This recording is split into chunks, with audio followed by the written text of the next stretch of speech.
Hello everyone, आशा है आप सभी लोग स्वस्थ होंगे और मस्त होंगे। आज हम आपके लिए लेके आए हैं एक बहुत इम्पॉर्टेंट वैकेंसी के बारे में कंप्लीट डिटेल। इतनी इम्पॉर्टेंट वैकेंसी है, इतनी फैसिनेटिंग जॉब है कि अब आप उसको देखेंगे तो आप लोग सोचेंगे कि अभी लग जाएं और अभी तैयारी कर लें। उससे पहले मैं आप सभी का एक बार दिल से धन्यवाद देना चाहती हूँ कि हमारे चैनल को इंडिया का number 1 free doubt solving channel बनाने के लिए, हाँ जी, आप सभी को जानकर खुशी होगी कि हम लोग डाउट एक्सपर्ट बन चुका है इंडिया का number 1 free doubt solving channel, जहाँ पे बस आपको अपने डाउट का एक पिक लेना है और वो हमारे व्हाट्सएप टेलीग्राम चैनल पे भेजना है और आपको तुरंत विदाउट एनी कॉस्ट मिल जाएगा डाउट। बिना देर किए आज हम अपने टॉपिक पे वापस आते हैं। तो आप सभी को जैसा पता है, इंटेलिजेंस ब्यूरो यानी कि जो आईबी है, आईबी में आ चुकी है जॉब, और वो भी बहुत सारी जॉब आई हैं। इसमें आपको काम करने का मौका मिल रहा है। तो इसके लिए क्या क्या एलिजिबिलिटी है, क्या एज क्राइटेरिया है, एग्ज़ाम पैटर्न कैसा होने वाला है, आप फॉर्म फिल कर सकते हैं, यानी कौन कौन सी पोस्ट है, क्या अलाउंसेज होंगे, क्या सैलरी होगी, हम सब कुछ आपको इसमें बताएंगे। बस आप हमारे साथ बने रहिए वीडियो में बिल्कुल अंत तक। चलिए, तो जो ये इंटेलिजेंस ब्यूरो की जॉब है ना, ये मिनिस्ट्री ऑफ होम अफेयर्स की है ना, जो होम अफेयर्स की मिनिस्ट्री, यानी कि आपको ministry of home affairs government of India, Bharat सरकार के साथ काम करने का मौका मिलेगा, यानी कि सेंट्रल गवर्नमेंट की ये जॉब है। इसमें जो पोस्ट आए हैं, assistant central intelligent officer ACIO की पोस्ट आई है और दूसरी आई है एग्जीक्यूटिव की, यानी कि EXE एग्जीक्यूटिव की 2 पोस्ट आई हैं। और ये जो असिस्टेंट सेंट्रल इंटेलिजेंस ऑफिसर है, ये ग्रेड 2 वाली पोस्ट आई है ना। इसमें अलग अलग ग्रेड्स की पोस्ट होती हैं। आपको कुछ नहीं करना है, सिर्फ ऑनलाइन अप्लाई करना है, लेकिन उससे पहले आप एलिजिबिलिटी क्राइटेरिया फुलफिल करना चाहिए। अगर हम इस जॉब की बात करें तो ये जॉब जो है ग्रुप सी में आती है और इसका लेवल है 44,900 से 1,42,400 तक। उसके बाद इसमें आपको कुछ एडमिसेबल सेंट्रल गवर्नमेंट के अलाउंसेस भी मिलेंगे, जैसे कि स्पेशल सिक्योरिटी अलाउंस मिलेगा 20%, और 20% किसका, बेसिक पे का, जो आपकी बेसिक पे होगी उसका 20% एक्स्ट्रा आपको सिक्योरिटी अलाउंसेस मिलेगा। ये सेंट्रल गवर्नमेंट की और जॉब में नहीं मिलता है। आप देखिए, ये आईबी की जॉब में मिल रहा है ना। तो दूसरा क्या है, कैश कंपनसेशन मिलेगा अगर आप छुट्टी में काम करते हैं। मान लीजिए संडे की छुट्टी है और संडे को आपको बुला लिया है काम करने के लिए, तो उसका आपको एक्स्ट्रा पे मिलेगा। वाओ। आगे अगर हम नंबर ऑफ वैकेंसीज की बात करें तो अनरिजर्व कैटेगरी के लिए 1537, बहुत अच्छी वैकेंसी है। देखो, आपको सिर्फ एक वैकेंसी चाहिए। अगर आप अनरिजर्व में आते हैं तो डरने की जरूरत नहीं है, 1537 वैकेंसीज हैं। EWS आते हैं, यानी कि जो इकोनॉमिकली वीकर सेक्शन से आते हैं, कोई भी अगर अनरिजर्व कैंडिडेट इकोनॉमिकली वीकर है तो वो अपना सर्टिफिकेट लगाना बिल्कुल भी ना भूले, क्योंकि कई बार वैकेंसीज की बात नहीं होती है, कट ऑफ में भी बहुत डिफरेंस आ जाता है। UR की थोड़ी हाई जाती है, EWS की थोड़ी लो, OBC की भी लो, SC की भी और ST की भी। तो आप देखेंगे OBC के 946 पोस्ट है और SC की 566, और वहीं ST कैटेगरी से 226 है। आप किसी भी कैटेगरी से बिलोंग करते हो, बहुत अच्छा खासी पोस्ट ये आ चुकी है। टोटल 3,717 पोस्ट के लिए ये विज्ञापन आया है। अगर इसमें हम क्वालिफिकेशन की बात करें तो ग्रेजुएशन चाहिए या फिर उसके इक्विवेलेंट होना चाहिए किसी भी रिकॉग्नाइज यूनिवर्सिटी से, ठीक है। और हाँ, नॉलेज ऑफ कंप्यूटर जो है वो आपकी डिज़ायरेबल है, नॉलेज ऑफ कंप्यूटर आपको होनी चाहिए। बहुत से बच्चे हमारे शॉर्ट्स पे बार बार पूछ रहे थे चैनल पे जाके कि मैम इसमें एज लिमिट क्या है। तो देखो, एज लिमिट 18 से 27 साल है। आपकी जो 27 या 18 साल 10 अगस्त 2025 को होनी चाहिए। 10 अगस्त 2025 को मिनिमम आपकी 18 साल हो जानी चाहिए और मैक्सिमम 27 साल। अगर आपकी एज 27 साल से ज़्यादा है तो आप इसके लिए एलिजिबल नहीं है, और 18 साल से कम है तो भी एलिजिबल नहीं है, इसी में ही होनी चाहिए। हाँ, एक इम्पॉर्टेंट पॉइंट है, अगर आप SC या ST से हैं तो आपको 5 साल का रिलैक्सेशन मिलेगा अपर एज में, यानी कि 27 + 5 कर लीजिए। आप 32 साल के हैं और SC ST हैं तो आप फिल कर सकते हैं। वहीं अगर आप ओबीसी हैं तो आपको 3 साल का रिलैक्सेशन मिलेगा, यानी कि आप 30 साल के भी हैं तो भी आप फिल कर सकते हैं। इसी के साथ जो कुछ डिपार्टमेंटल कैंडिडेट्स हैं ना, उनको भी कुछ स्पेशल रिलैक्सेशंस मिले हुए हैं, जैसे कि कुछ पीएसयूज में हैं या किसी गवर्नमेंट सिविलियन एम्प्लॉय हैं, तो वो उस अकॉर्डिंग आपको दिए गए हैं। आप इसके लिए आप चेक कर सकते हैं कि आप किस कैटेगरी में फॉल कर रहे हैं। इन जनरल एससी एसटी के लिए 5 साल का है और ओबीसी के लिए 3 साल का है। और हाँ जी, जनरल वालों के लिए यूआर के लिए कोई एक्स्ट्रा एज रिलैक्सेशन नहीं है। आपकी एज 27 ही होनी चाहिए, इससे ऊपर आप नहीं भर सकते हैं। क्लियर है? इसमें आपको टेंशन लेने की कोई बात नहीं है। अच्छा देखो, इसमें ना कुछ इंपॉर्टेंट नोट्स दिए गए हैं इसके नोटिफिकेशन में। जैसे एक तो ये दिया गया है कि जो ACIO यानी कि जो आपकी असिस्टेंट की पोस्ट है सेंट्रल इंटेलिजेंस ऑफिसर की और एग्जीक्यूटिव की, ये सुटेबल नहीं है for category of persons with benchmark disabilities. जो हमारे दिव्यांग हैं या बेंचमार्क डिसेबिलिटीज़ हैं जिनकी, उनके लिए इन्होंने लिखा है कि ये पोस्ट सुटेबल नहीं है, तो वो अप्लाई ना करें। हो सकता है अब इसमें कुछ ऐसी पोस्टों भाई नहीं होंगी उनके लिए सुटेबल, डेट्स वाई उन्होंने ये पॉइंट लिखा है। तो ये वाली चीज़ आप देख लें। बाकी पता नहीं क्यों नहीं है, ये मुझे नहीं पता है, बट ये नोटिफिकेशन में लिखा हुआ है, सो मैंने आपको मेंशन कर दिया। दूसरी इंपॉर्टेंट बात क्या है कि जो नंबर ऑफ वैकेंसीज हैं वो आपकी चेंज हो सकती है। इन्होंने लिख रखा है इस provisional and liable to change. ऐसा नहीं है कि ये बिल्कुल फिक्स है। अगर आप कल कोर्ट में जाके इस चीज़ को उठाते हैं कि इन्होंने वैकेंसी कम या ज़्यादा क्यों कर दी आफ्टर नोटिफिकेशन, तो आप इसके लिए एलिजिबल आप नहीं हैं, क्योंकि इन्होंने ऑलरेडी नोटिफिकेशन में मेंशन कर दिया है कि वैकेंसीज प्रोविजनल है एंड लायबल टू चेंज है, कभी भी चेंज हो सकती है। तीसरी इन्होंने इंपॉर्टेंट बात लिखी है, जो भी एलिजिबिलिटी है कैंडिडेट की, चाहे वो एज हो, क्वालिफिकेशन हो, कास्ट हो या कैटेगरी हो, वो क्लोजिंग डेट पे ही डिफाइन होगी। यानी कि क्लोज कब हो रहा है? ऑनलाइन फॉर्म भरने 10 अगस्त को इसकी लास्ट डेट है। 10 अगस्त को लास्ट डेट है, तो 10 अगस्त तक आपकी सारी एलिजिबिलिटी क्राइटेरिया क्या हो जानी चाहिए? फुलफिल हो जानी चाहिए। 10 अगस्त के बाद की एलिजिबिलिटी क्राइटेरिया फुलफिल नहीं मानी जाएगी।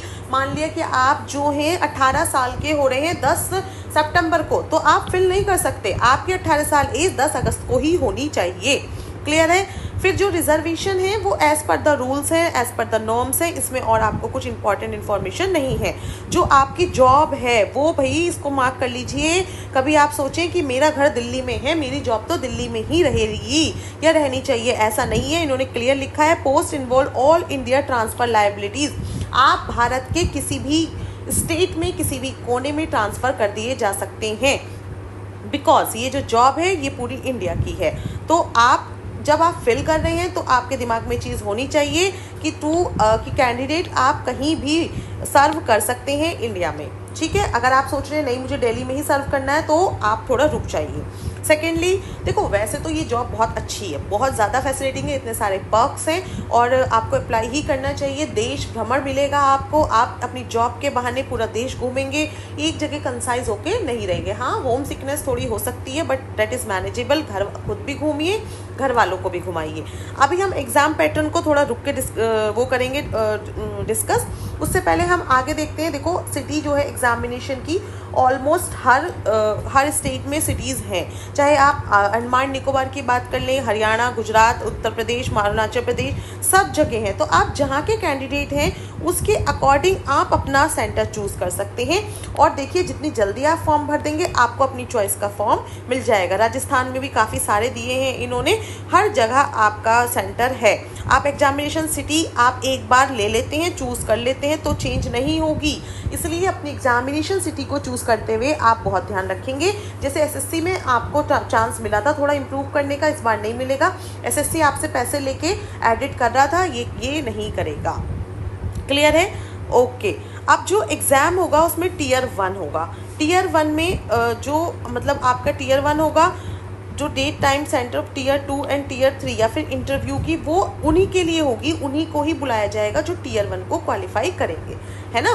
Candidate should accommodate in any one of the 5 examination centre cities operate by him. 5 आपसे चॉइस ली जाएगी, आप कहीं भी जाके टीयर 1 दे सकते हैं। कहीं भी जाके आप टीयर 1 देंगे, फिर जो उसमें क्वालिफाई हो जाएंगे। और देखो, नंबर ऑफ आप डिपेंड करेगा कितने लोग फॉर्म फिल कर रहे हैं, उसके अकॉर्डिंग अगर ज़्यादा लोग हैं तो एक से ज़्यादा शिफ्ट में भी पेपर हो सकता है। फिर जो बच्चे टीयर 1 को क्वालिफाई कर जाएंगे उनको क्लियर कर देंगे, उनको जो अगला डेट और एग्ज़ाम डेट टाइम और सेंटर जो है वो टीयर 2 का और इंटरव्यू का वो आपको ईमेल के थ्रू मिल जाएगा। ठीक है ना, डरने की कोई ज़रूरत नहीं है। सीधे आपके पास एक ईमेल आएगा जिसमें आपको टीयर 2 की डिटेल मिलेंगी। इसलिए सबसे पहले इंपॉर्टेंट है टीयर 1 को क्वालिफाई करें, एक स्टेप क्लियर करें, तभी आप आगे बढ़ेंगे। टीयर 2 और टीयर 3 यानी कि इंटरव्यू मे और may not be conducted at all city. जितनी इन्होंने देखो, हो सकता है जितनी इन्होंने यहाँ पे सिटीज़ मेंशन की है ना, जरूरी नहीं है कि टीयर 2 और टीयर 3 जो है वो इन सारी सिटीज़ में हो सकता है सिटीज़ कम हो जाए, तो कोई प्रॉब्लम नहीं है। एक बार आप टीयर 1 क्वालिफाई कर लीजिए, फिर आप जहाँ चाहें, जहाँ बुला ले आपको आई भी, वहाँ जाके पेपर दे के आइए। मोस्ट इम्पॉर्टेंट बात ये है कि जो ये टीयर 1 है इसमें नेगेटिव मार्किंग है। आप देखेंगे कि नेगेटिव मार्किंग है 1/4 की, आपका 1/4 नंबर कट जाएगा। और अगर आप क्वेश्चन को छोड़ देते हैं, स्किप कर देते हैं, तो आपका कोई भी मार्क डिडक्ट नहीं होगा, ना नेगेटिव मार्किंग होगी, ना आपको मार्क मिलेगा, ना कुछ होगा। ठीक है, ओके। अगर आपने, हाँ देखो, ऐसा एग्जाम में अगर आप देख रहे हैं कि आपने, होता है ना, हम लगा देते हैं ऑनलाइन जब एग्जाम देते हैं मार्क फॉर रिव्यू लग देते हैं, लेकिन फिर हम उसको रिव्यू करना भूल जाते हैं, तो घबराने की कोई बात नहीं है, वो क्वेश्चन भी आपका इवेल्युएट होगा, उसमें कोई प्रॉब्लम नहीं है। हो सकता है अगर एक से ज़्यादा शिफ्ट में पेपर हो तो नॉर्मलाइजेशन हो, बाकी ऐसा और कुछ वो नहीं है कि बहुत हार्ड पेपर होने वाला है, बस नॉर्मल पेपर होगा। और अगर आप देखेंगे जो टीयर 3 के लिए जिनको बुलाया जाएगा, उनमें भाई कंबाइंड परफॉर्मेंस ली जाएगी टीयर 1 और टीयर 2 की। इसलिए वेरी इंपॉर्टेंट है आप दोनों एग्जाम में, टीयर 1 में भी और टीयर 2 में भी अच्छा स्कोर करें, जिससे आपका स्कोर अगर अच्छा होगा तो आपको इंटरव्यू में, यानी कि टीयर 3 जो है वो इंटरव्यू है, उसमें आपको बहुत सपोर्ट मिलेगा, है ना। और एक इन्होंने लिखा है कि हर एग्जाम में ऐसी होता है कि 5 टाइम्स बुलाया जाता है जितनी वैकेंसीज होती हैं, है ना, तो उनको 5 मतलब बहुत ज़्यादा नंबर में बुलाया जाता है। तो ये आपके लिए बहुत अच्छा मौका होगा और आपको टीयर 1 टीयर 2 में अपना अच्छा करके चलना ही चलना है। क्लियर है। फाइनल लिस्ट जो बनेगी वो देखो तीनों की ही बनेगी, टीयर 1 टीयर 2 एंड इंटरव्यू, तीनों के मार्क्स करके आपकी फाइनल लिस्ट प्रिपेयर होगी। अच्छा, फाइनल लिस्ट में आप जितना अच्छा स्कोर करते हैं उतनी अच्छी सिटी आपको मिल जाएगी, अपना फेवरेट प्लेस मिल जाएगा वर्क करने के लिए। इसलिए आपको टीयर 1 से लेके टीयर 3 तक सब में ही बहुत अच्छा स्कोर करना बहुत जरूरी है। टीयर 1 में आप स्कोर अच्छा करेंगे, टीयर 2 के लिए आएंगे, टीयर 2 में स्कोर अच्छा करेंगे, टीयर 1 और टीयर 2 का कंबाइन करके आप टीयर 3 में जाएंगे। अब तीनों में अच्छा स्कोर करेंगे तो आपको बहुत अच्छी पोस्ट मिल जाएगी और आपको अच्छी जगह मिल जाएगी। सेकेंडली, आपको ये करेक्टर सर्टिफिकेट और ये मेडिकल एग्जामिनेशन ये सब बाद में होगा, इसको अभी हमें नहीं डिटेलिंग में जाना है, एक बार आप एग्जाम क्वालिफाई कर लीजिए। अब आते हैं यहाँ से, देखो 19 तारीख से हमारा ऑनलाइन काम ऑनलाइन शुरू हो चुका है और इसकी जो लास्ट डेट है वो 10 अगस्त है। अब आपको देर बिना करे फॉर्म फिल कर देना चाहिए, ठीक है, बिना फॉर्म देर करे, क्योंकि अब लेट हो जाओगे भाई, जल्दी से अपना फॉर्म फिल करो। और जो आप सभी को पता है कि उसकी वेबसाइट पे जाके आपको रजिस्ट्रेशन करना है, अपना पासपोर्ट साइज फ़ोटो रेडी रखिए, 100 से 200 KB तक का होना चाहिए, क्लियर होना चाहिए और रीसेंट होना चाहिए, यानी कि बचपन का फ़ोटो लगा दो। स्कैंड आपके सिग्नेचर होने चाहिए 80 से 150 KB के बीच में, और एक वैलिड ID प्रूफ होना चाहिए जो सेंटर या फिर स्टेट गवर्नमेंट का हो। और दूसरा इंपॉर्टेंट है, जो मार्कशीट है या फिर सर्टिफिकेट है अपने ग्रेजुएशन 10, 12 या पोस्ट ग्रेजुएशन किसी का भी, ये भी आपको अपना रेडी रखना है। आप अपने जाके वहाँ पे ईमेल आईडी, फ़ोन नंबर के हेल्प से अपना रजिस्ट्रेशन कर सकते हैं, अपना फीस वगैरह सबमिट करके अपना आप फॉर्म फिल करके कम्प्लीटली सबमिट कर सकते हैं। अगर हम एग्ज़ामिनेशन फ़ीस की बात करें तो 100 रुपीज़ है, और ये जो है आपकी मतलब जितने भी कैंडिडेट हैं तो उनको रिक्रूटमेंट प्रोसेसिंग की फ़ीस जो है 550 है, और जो मेल कैंडिडेट है UR के, EWS के और OBC के, उनको एडिशन 100 रुपये और देने हैं, उनके लिए कितनी है 650। जो SC ST या फीमेल कैंडिडेट है या एक्स सर्विसमैन है वो एग्जेम्प्टेड हैं इस एक्स्ट्रा 100 रुपये से, लेकिन उन्हें 550 रुपये तो सबको देने ही है, चाहे वो फीमेल हो, SC हो या ST हो या फिर वो एक्स सर्विसमैन हो। और जो अनरिजर्व कैटेगरी के मेल हैं या EWS के मेल हैं या फिर OBC के हैं, उन्हें भैया 100 रुपये और देने हैं, और उन्हें देने हैं 650 रुपये। ठीक है, अपनी फ़ीस भर के जल्दी से अपना फॉर्म फिल कर दीजिए। बहुत ज़्यादा फैसिनेटिंग जॉब है, आपके हाथ में अच्छा खासी सैलरी होगी अगर आप इसको क्वालिफाई कर लेते हैं। तो आपके हाथ में अच्छी खासी सैलरी होगी, अच्छी खासी रेपुटेशन होगी। जो लोग किसी पर्टिकुलर जैसे कि ओबीसी से हैं, अदर बैकवर्ड क्लास से हैं, तो उनको ये फॉर्म फिल करके लगाना है। अगर आप ओबीसी कैंडिडेट के लिए है ये पूरा डिक्लेरेशन फॉर्म। फिर इनकम वगैरह से रिलेटेड जो ईडब्ल्यूएस वाले हैं, इकोनॉमिकली फाइनेंशियल वाले जो हैं, वीकर सेक्शन वाले, उनको ये लगाना है, ठीक है। और इसमें इन्होंने जो हमारी फ्रीडम जो मतलब किसी भी एक्स सर्विसमैन वगैरह हैं उन सब से, ये आप देख लीजिए आप किससे मैटर कर रहे हैं, वही फॉर्म आपको वहाँ पे लगाना है। अब हम आते हैं एग्जाम के पैटर्न पे कि एग्जाम का पैटर्न कैसा होगा और क्या होगा। इन्होंने नोटिफिकेशन में क्लियरली डिस्क्राइब किया गया है। देखो, अगर हम टीयर 1 की बात करें तो टीयर 1 में 1 घंटे का पेपर होगा। कैसा होगा? 1 घंटे का पेपर होगा, 100 मार्क्स का पेपर होगा। और 100 के 100 कैसे होंगे? ऑब्जेक्टिव एमसीक्यूज होंगे। क्या होंगे? एमसीक्यूज होंगे। और 1 मार्क का 1 क्वेश्चन होगा। 1 मार्क का 1 क्वेश्चन है। और हमने देख लिया था नेगेटिव मार्किंग है 1/4 की। अगर आप 1 क्वेश्चन गलत करते हैं तो 1/4 आपका कट जाएगा, ठीक है। तो आपके ये 5 पार्ट में डिवाइड हो गया है। कितने में हो गया है? 5 पार्ट में। और हर पार्ट से 20 क्वेश्चन आएंगे। तो टोटल कितने क्वेश्चन हो गए? टोटल हो गए हमारे 100 क्वेश्चन और 100 नंबर के हो गए। सबसे पहला पार्ट आएगा करंट अफेयर्स। आप देख रहे हैं करंट अफेयर्स से 20 क्वेश्चन आएंगे, वो भी वही बहुत इंपॉर्टेंट क्वेश्चन। दूसरा है जनरल स्टडीज, जीएस। हमारे चैनल पे ऑलरेडी जीएस का बहुत अच्छी क्लासेस चल रही हैं। जो बच्चे नए हैं वो जाके प्लेलिस्ट को चेक कर लें डाउट एक्सपर्ट की, और वहाँ पर देखें कि आपकी जीएस के बहुत इंपॉर्टेंट टॉपिक्स जो एग्जाम्स में रिपीटेडली पूछे जा रहे हैं सब कवर हैं। सबसे पहले आप जाके ये काम करेंगे। फिर अगला आता है न्यूमेरिकल एप्टीट्यूड। न्यूमेरिकल एप्टीट्यूड के लिए भी हमारी प्लेलिस्ट रेडी है, आप जाके वहाँ उसे भी चेक करेंगे। रीजनिंग की भी आपकी वहीं पे मिल जाएगी, और इंग्लिश की भी कुछ क्लासेस वहाँ पर हैं। आप देखेंगे पांचों ही पार्ट बहुत इंपॉर्टेंट है। करंट अफेयर, जनरल स्टडीज़, आपको एक वर्ड जनरल स्टडी लग रहा है, इसमें आपका हिस्ट्री, ज्योग्राफी, पॉलिटी, स्टैटिक सब कुछ आता है, साइंस सभी कुछ इसमें होता है। GS means combination of all, इसलिए इन्होंने इसको जीएस बना दिया है। तो आपको ये सारे अपने टॉपिक प्रिपेयर करने हैं। फिर जो बच्चे अच्छे से प्रिपेयर कर लेंगे, क्वालिफाई कर लेंगे, वो हमारे जाएंगे टीयर 2 में। जैसा मैंने अभी बताया टीयर 2 भी 1 घंटे का होगा, लेकिन मार्क्स होंगे 50। कितने मार्क्स का होगा? 50। 100 का ये था, ये 50। ये टोटली डिस्क्रिप्टिव पेपर होगा। जैसे ये तो एमसीक्यू था और ये क्या हो गया? डिस्क्रिप्टिव, यानी कि आपको लिखना है। तो इसमें एक ऐसे आएगा 20 नंबर का, जो ऐसे का कोई भी टॉपिक हो सकता है।